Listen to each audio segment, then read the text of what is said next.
Professionalism within the EMS industry is paramount. Our patients expect it. Everybody that we run with expects it. Our team members expect it. We can't expect that we are going to be treated as professionals if we're unwilling to do the work and be professional in our actions and in the way that we conduct ourselves. Enchanted Sky Media.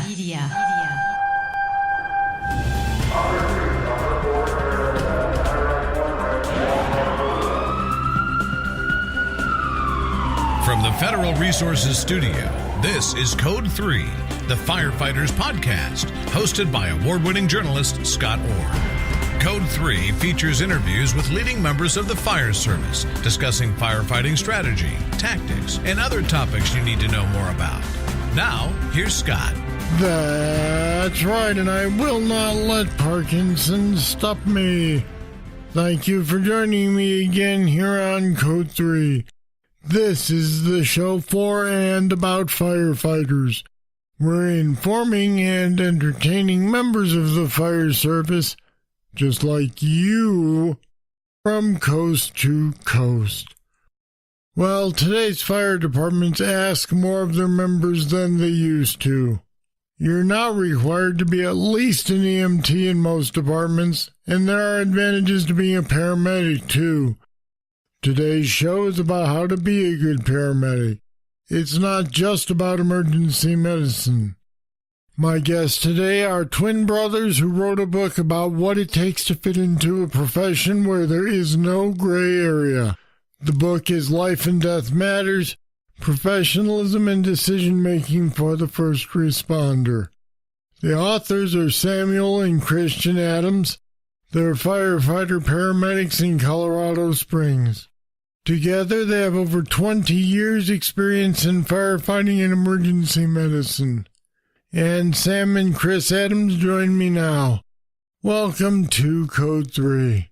Hi, Scott. Thanks for having us on the show. Hey, good to be here, Scott. Thank you for the opportunity to sit and chat about a few things. Most books on the subject of EMS are textbooks or something like that, but this one sure isn't. It's informal, isn't it, Sam? It is. It's kind of, we kind of wanted to create a piece of work that was not really clinical in nature and was able to be picked up by a reader pretty easily and kind of digest the information pretty quickly and have it be able to be applied pretty quick. Chris, my impression of this book is that it was intended for people considering the job, but who may not be a medic yet. True? It certainly can be used for that as an intention, but I think this book is really unique. Like you were saying, it's sort of, there's nothing really on the market like it, because it can be used and incorporated in all levels of the first responder. It can be used for the EMT getting ready to go to paramedic school. It can be used for the firefighter or just the EMT in general. It's also really valuable for the EMT paramedic preceptor or even the first responder preceptor, whatever role they're playing. It's really a valuable book because it goes into integrating your personal character attributes with decision-making skills. And then so what happens is that it doesn't really matter what level of provider you are. It focuses on development of the person, development of the position that you're in. And so it's really valuable to anybody that's in the first responder role, whether or not you're thinking of going to paramedic school or not. How did this book come about?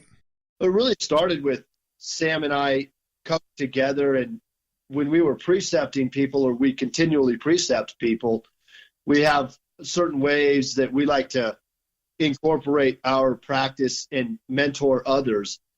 So when we were talking about certain things that we like to do collectively, we started writing a few things down, and then it just sort of blossomed into this book and into this work. It really started out as sort of a note-taking venture, and then it really began to turn into something that was much more than that. And Sam, how does your experience as a preceptor influence what you say in this book? Well, I think that the biggest thing is that what I've realized through precepting is that we're really mentoring people and trying to build them up as more holy than just a clinical decision maker. Now, a lot of preceptors seem to take on a hard-ass role like they believe they're a drill instructor, but you believe a preceptor should be more like a mentor.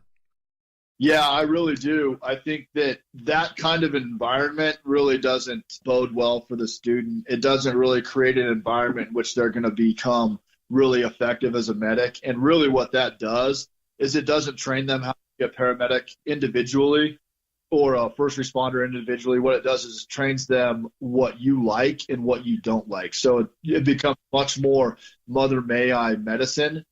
And what would so-and-so do in this situation rather than what is my decision-making process? How do I interpret information? How do I apply that information? How do I categorize and prioritize information in order to act decisively? And I think each person kind of has their own way of doing that. And if you take a hard line with people and say, hey, you got to do this, you got to do that, this is wrong, do it this way, this is the way I do it. What you're really teaching people is not medicine, and you're not teaching people how to run calls and act decisively in critical situations. You're teaching them what you would do. And so then as you go through the training with those people, they never really develop their own personal way of doing things, and they don't develop their own personal decision-making process and their own methodical approach to patient care. And they always revert back to what has been drilled into them by their preceptor. And I think that really the other thing with that is that what that tells me is that the preceptor isn't really confident in their own skills. I think that it shows a lack of humility that other people do things differently and they can come to the same conclusions and get and still provide the same high level standard of care to the patient. And I think that it shows that they're not flexible in their treatment plan and in their practice as a pre-hospital provider because they pigeonhole their student or whoever they're training into a corner into making them do it that way. And it's just not beneficial for the student at all.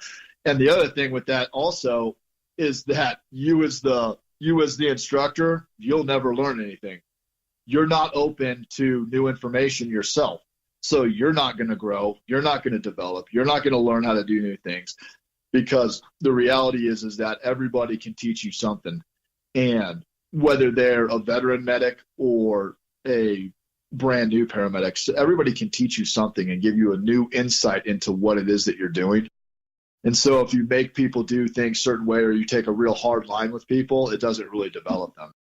And one of the other things I think is that what Chris and I try to do is to provide an environment where we're trying to mentor people rather than create a environment where people just have to answer questions about what a 12 lead looks like. And of course, we verify those things and make sure people do understand that because it's vitally important. But I think that as a first responder, you develop much more quickly if you take a more holistic approach towards mentoring people and developing them and developing their character, developing their decision-making so that they understand and then they can act more independently. And I think the whole goal to precepting is trying to get someone from, point A would be school and point B would be them working independently and on their own. And I think that if you take hard lines with people as a preceptor, what happens is that when that person actually does start to function by themselves, they're drowning. They'll find out that they're just going to be drowning because they haven't been taught how to make decisions. They haven't been taught a methodical approach to patient care, and they haven't been taught that they need to reinforce their personal character so that they can develop these concepts a little bit more easily and conscientiously. They need to conscientiously try to develop themselves. And like Chris and I talk about a lot is that what that does is it drives you to be a better clinician because you understand, hey, I need to read my cardiology so that I understand what these 12 leads look like. I understand what a left bundle branch block is. I understand what all my heart blocks are and what the treatment plans are and what the clinical indications are. It drives you to do that more effectively and with more purpose than if you're just going through the motions. So we kind of try to just mentor people. And so as a preceptor, it has really helped develop that within myself for sure. Chris, why did you guys decide to emphasize professionalism? Do you feel there's a lack of it in EMS? No, I don't think that there's necessarily a lack of it today, but I think that in the EMS world in general, there's this need to be thought of as a professional. And so I think the best way to do that is to begin with yourself, to begin conducting yourself like a professional. You see lots of things and you hear lots of things out there that are very unprofessional. And so professionalism within the EMS industry is paramount. Our patients expect it. Everybody that we run with expects it. Our team members expect it. So professionalism is something that begins with the person, and it begins with the individual provider. We can't expect that we are going to be treated as professionals if we're unwilling to do the work and be professional in our actions and in the way that we conduct ourselves. The thing that we talk about in Life and Death Matters, it begins with professionalism and the development of the individual provider and the character attributes that are embodied within that provider. And the first thing that we talk about is humility. And humility is extremely important when we speak about being a professional, because with the lack of humility, you're never going to reach the top. You're never going to reach the pinnacle of your practice because you never get to the point where you understand that there's always something else you can learn. There's always a different way to do things. There's always somebody else that can teach you things. And so if you don't have any humility, you walk around arrogantly thinking that you know all and see all, but you really don't.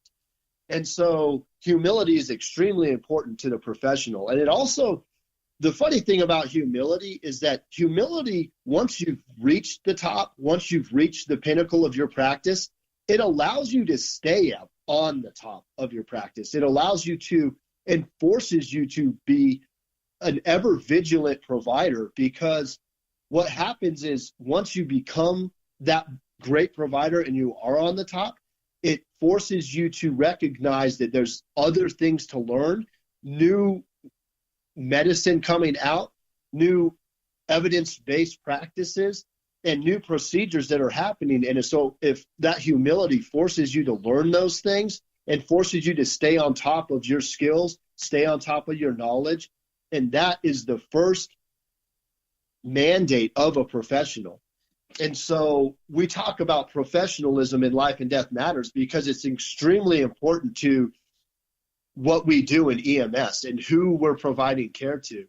And then we go into the decision-making aspects of it, because first responders are decision makers.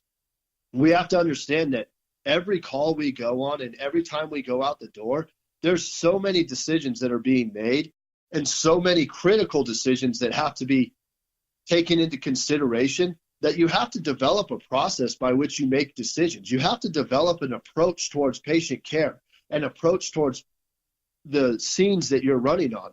And if you're not methodical about that, you're going to be very confused about how it is that you make decisions. Or when you're approached with a difficult decision, you're going to have no way by which to make that decision because you're not going to have any confidence. And this is what is so unique about our book, Life and Death Matters, is that it's an integrated approach towards pre-hospital emergency medicine.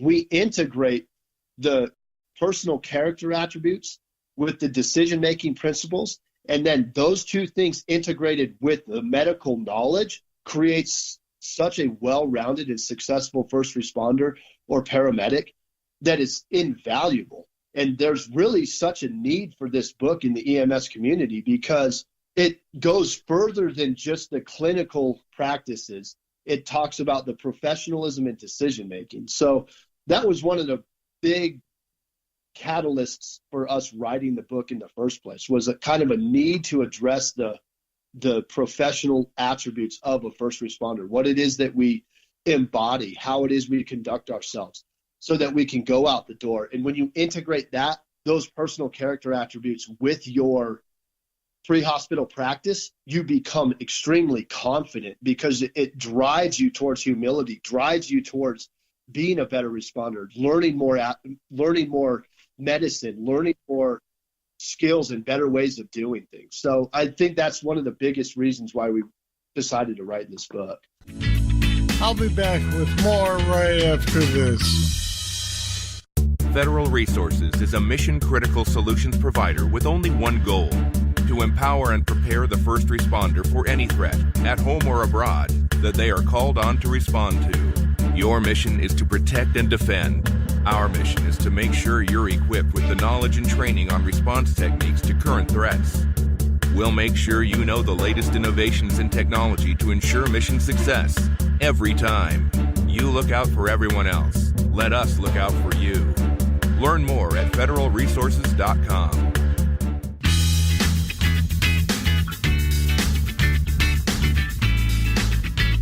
Speaking of decision-making, there's a chapter titled, "There is no gray." It includes this quote: "Everything you encounter in EMS as a paramedic is black and white. There is no gray, only indecision." And then you say looking at situations and believing that things are gray is really just an expression of indecision.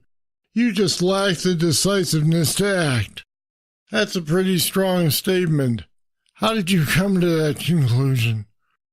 That's one thing that is kind of pervasive in EMS, really, is this idea that there's gray situations. And we've talked about this before, that we're not saying that there aren't difficult decisions that need to be made, but what we're saying is that you need to make a decision. You don't need to purposely convolute situations so that you are unaccountable for your actions. And what we're saying is that a perceived gray situation is really a demonstration of your lack of accountability. You don't really want to be accountable for what happens, so you're looking for the back door. You're looking for another way out. You're looking for somebody else to put the blame on. You're looking for somebody else to carry the liability. You're looking for somebody else to take on the action of deciding what to do with a specific person or patient. And that makes it gray to people that don't know what they're doing. And so they lack the willingness and they lack the conviction to take accountability for their actions. And so they chalk it up to a gray situation, and they say, oh, this is kind of a gray situation. I could go. I don't really know what to do. These patients are always hard. And it just demonstrates that they're indecisive and that they lack the willingness to take accountability. And there's a couple other factors in there also. They're also concerned about what their peers are going to say. That drives a lot of gray situations, is they're concerned about what their buddy back at the firehouse is going to say about it. And so they are unwilling to act because they don't want to make a wrong decision, instead of making a decision, owning it, and then moving forward. So that's really what we mean by there is no gray. Because obviously in EMS and in the first responder world, there's critical decisions that have to be made all the time, and there's difficult decisions to make. And there's ones that you have to kind of think about and make sure that you're making a good decision. But at the end of the day, you have to act decisively and then own the decision that you're making, instead of chalking it up to a gray situation, walking in the front door and looking for the back door and looking for a way out. It's really not a good way to practice pre-hospital medicine, because you're never going to act confidently. You're going to be always worried about what the situation is that you're going into. And if you go into every situation with the preconceived notion that you are going to take responsibility for what happens, everything is going to turn out much easier for you and much better, and you're going to provide better patient care. And that's the ultimate goal, is to provide better patient care for the communities that we serve. So I think that the chapter "There is no gray" is that's definitely my favorite chapter in the book. There's really a need for it. I know it's only a few pages long, but I think there's a real need to address that kind of mentality in EMS. And I agree, Scott. This is Chris, and I completely agree with Sam. One of the things that we talk about is your willingness to make a decision becomes easier when you understand that you will be accountable for that decision that you make. It kind of liberates the paramedic to make that decision. So once you understand that there really is no gray, there's only indecision, you understand that that is an integral part to your practice. And when you integrate that sort of philosophy and approach towards patient care with the other personal character attributes of humility, integrity, compassion, and accountability, those sorts of things, it drives you to become a better clinician because it forces you to, it becomes personal. Now, all of a sudden, the decisions that you make aren't gray.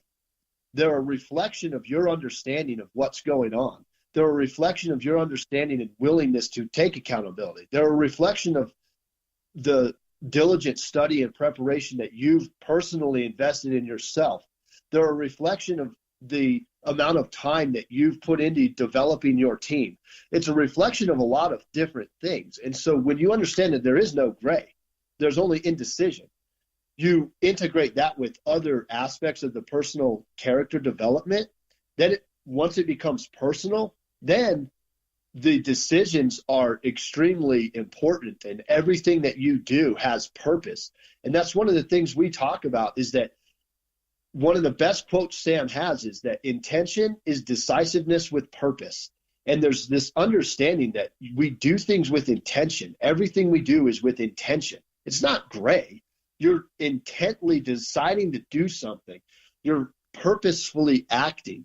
You're acting with purpose, and you're trying to accomplish something without there being this gray situation. There's intent behind everything that you do. And it all comes back to self-discipline and your personal preparation, which is why this book is so crucial to the first responder, because it gives them the tools for personal development. It gives them the tools to become a decision maker. So anyhow, there is no gray in a nutshell. All right, we'll leave it there, boys. The book is Life and Death Matters, Professionalism and Decision-Making for the First Responder. Sam and Chris Adams, thanks for being with me today on Code 3. Thanks a lot, Scott. We really appreciate it. Thanks, Scott. Thanks for the opportunity. It's really a great time. And we put some more information about how to get a hold of the Adams book on our website at code3podcast.com/professional. Check it out. Time again for the trivia question. If your trauma patient is complaining of pain in the LUQ and is showing signs of hypoperfusion, what might you suspect? I'll have the answer right after this.